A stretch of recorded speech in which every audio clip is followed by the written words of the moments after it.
Warning, the following presentation contains cold, hard truths that might change the way you think. Viewer discretion won't do you any good now.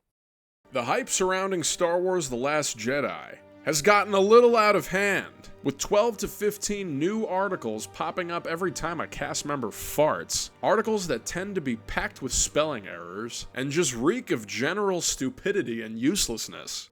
An unexpected plot twist? I sure hope the twist is unexpected, otherwise it's not really a twist. It's just the plot. And since the new trilogy's storyline is shrouded in so much mystery, and soon enough we'll know if that's just bad writing or not, it's given way for legions of bored bloggers to come up with some truly idiotic theories that, on behalf of Star Wars fans, are just embarrassing. Like this theory, which purports that Supreme Leader Snoke is actually Leia in disguise. Or this one, which suggests that Kylo didn't really kill Han, but instead did a sort of magic trick with his saber, making it bend around Han to fake his father's death. Or how about the amount of clickbait headlines, such as, "Violent Scene Revealed," and it's just a scene of Kylo smashing his mask.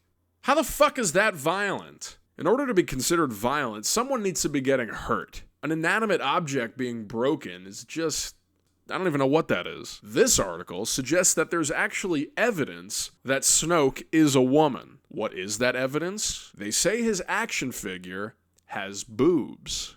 Really? Dave Donovan? What fucking boobs are you looking at? If those are boobs, then you can call me Jennifer Love Hewitt.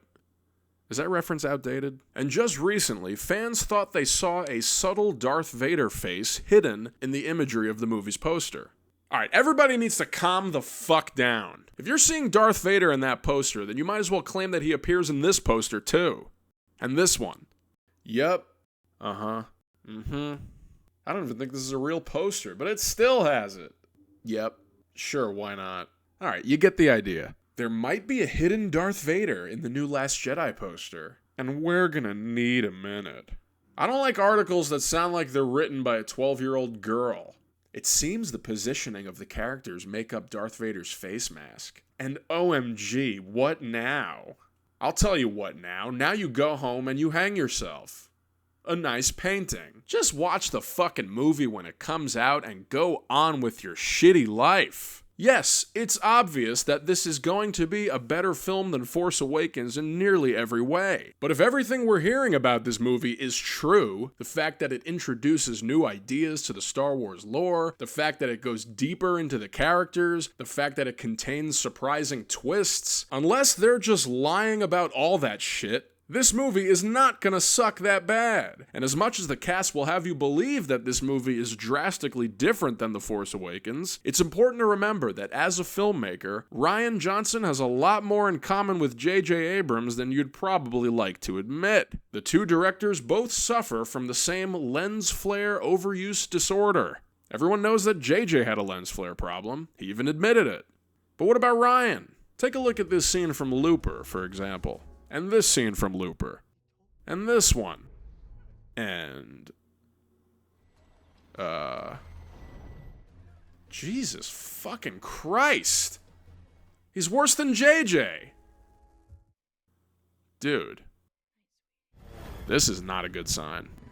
I actually wanted to do a quick montage of all the lens flares used in this film. But it would just be the whole film. They're all over this fucking thing. If I see one lens flare in this movie that isn't coming from a sun, I'm gonna walk right out of the theater, go up to the person selling tickets, and donkey punch them in the dick. And if they're a woman like Snoke, I'll donkey punch them in the boob. And then I'll ask for my money back. And then I'll go home and kill myself. Because I don't like fucking lens flares. But Adobe After Effects aside, I was reasonably excited to learn that Rian is writing and directing Episode 8. As far as working directors go, he's pretty unshitty, and there hasn't yet been a guy like him to lay his hands on the Wars universe. And by that, I only mean that this is a guy who, a day after revealing the title for Episode 8, was playing Pokemon games on his Nintendo DS. Now that could actually be a really good sign. We need a true shameless nerd behind the Star Wars wheel, not these pretend nerds. And I wonder how Rian's love for Pokemon will translate in his filmmaking ability.